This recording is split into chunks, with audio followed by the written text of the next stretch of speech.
우리는 매일 아침 눈을 뜨며 생각합니다. 오늘도 어제와 같은 해가 뜰 것이고, 수도꼭지를 틀면 물이 나올 것이며, 내 발은 당연하게 나를 직장이나 학교로 데려다 줄 것이라고요. 이 당연함이라는 단어는 참 달콤합니다. 우리를 안심시키고 내일에 대한 불안을 잠재우죠. 하지만 한 번이라도 멈춰서서 질문해 본 적 있나요? 이 평온함이 정말 당신의 권리인지 아니면 아주 정교하게 짜인 기적의 연속인지 말입니다. 사실 당연한 건 아무것도 없습니다. 우리가 당연하다고 믿는 그 순간에도 지구 반대편 누군가에게는 오늘 아침의 공기조차 허락되지 않았을지 모릅니다. 오늘 우리가 나눌 이야기는 당신의 눈앞에 놓인 익숙한 풍경들을 기적이라는 이름으로 다시 써내려가는 과정입니다. 먼저 당신의 손을 한번 보시겠습니까? 지금 그 손에 들린 스마트폰 혹은 눈앞의 모니터, 이 작은 기계 하나가 당신에게 오기까지 얼마나 많은 우연이 겹쳐야 했을까요?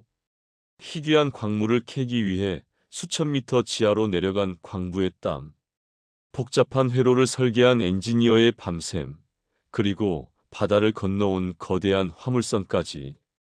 당신이 버튼 하나로 세상을 연결하는 이 행위는 수만 명의 당연하지 않은 노동이 켜켜이 쌓여 만들어진 결과물입니다. 우리는 수도꼭지에서 깨끗한 물이 나오는 것을 당연하게 여깁니다.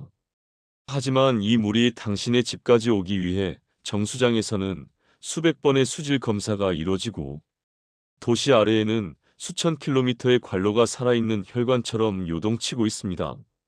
만약 이 시스템 중 단 하나의 나사만 풀린다면 어떻게 될까요?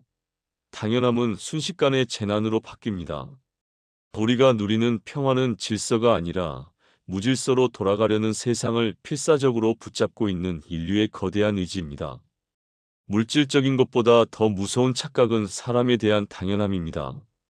부모님이 나를 사랑해 주는 것, 친구가 내 전화를 받아주는 것, 연인이 나를 보며 웃어주는 것. 우리는 이것을 마치 태어날 때부터 주어진 보상처럼 여깁니다. 하지만 인연이라는 우주적 확률을 따져본다면 당신과 그 사람이 같은 시대에 태어나 서로의 이름을 부르고 마음을 나누는 확률은 로또에 수천 번 당첨되는 것보다 희박합니다. 심장 박동을 느껴보세요. 1분에 약 70번, 하루에 10만 번. 당신이 깊은 잠에 빠졌을 때도, 무언가의 열중에 존재조차 잊었을 때도 당신의 심장은 한 번도 쉰 적이 없습니다. 당신은 당신의 심장에게 뛰어달라고 명령한 적이 있나요? 없습니다. 생명은 스스로를 유지하기 위해 지금 이 순간에도 사투를 벌이고 있습니다. 숨을 들이마시고 내뱉는 이 단순한 순환조차 사실은 우주에서 가장 경이로운 투쟁입니다.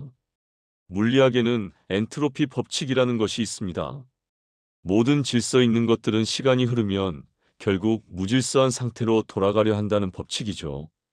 가만히 내버려 둔 방에 먼지가 쌓이고 뜨거웠던 찻잔이 식어가는 것은 우주의 섭리입니다. 우리의 삶도 마찬가지입니다. 건강한 몸, 화목한 가정, 평화로운 일상은 가만히 둔다고 유지되는 것이 아닙니다.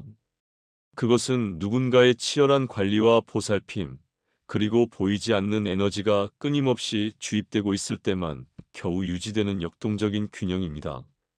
당연한 건 없다는 사실을 깨닫는 순간, 우리는 비로소 태도를 선택할 수 있게 됩니다. 무언가를 당연하게 여기는 마음은 교만을 낳고, 모든 것이 선물임을 깨닫는 마음은 경탄을 낳습니다. 지루했던 출근길이 누군가에게는 간절했던 기회가 되고, 매일 보던 가족의 얼굴이 오늘따라 애틋해 보이는 것은 세상이 변해서가 아니라 당신의 시선이 변했기 때문입니다. 행복은 대단한 성취에 있는 것이 아닙니다. 당연하다고 믿었던 것들의 목록에서 하나씩 당연함이라는 꼬리표를 떼어내는 연습, 그 결핍의 가능성을 인지하며 현재를 온전히 누리는 힘. 그것이 바로 우리가 무질서한 우주에 맞서 질서를 만들어가는 방식입니다. 이제 곧 영상이 끝나고 당신은 다시 당신의 일상으로 돌아갈 것입니다. 주변을 한번 둘러보세요. 무엇이 보이시나요? 당신의 책상 위에 놓인 물건들, 창밖으로 들리는 소음들, 그리고 지금 이 영상을 보고 있는 당신의 시력과 시간, 이 중 당신이 스스로 만들어낸 것은 얼마나 됩니까? 그리고 당신이 영원히 소유할 수 있는 것은 또 얼마나 됩니까? 당연한 건 아무것도 없습니다. 그 사실이 때로는 우리를 불안하게 만들지도 모릅니다. 하지만 기억하세요. 당연한 것이 없기에 지금 당신이 누리는 모든 순간은 찬란한 축제와 같습니다. 어제와 같은 오늘이 반복되는 것이 아니라 어제와 닮은 새로운 기적이 오늘 당신에게 배달된 것입니다. 이 기적의 유통기한은 바로 오늘까지입니다. 당신에게 허락된 이 당연하지 않은 하루를 당신은 어떻게 보내시겠습니까?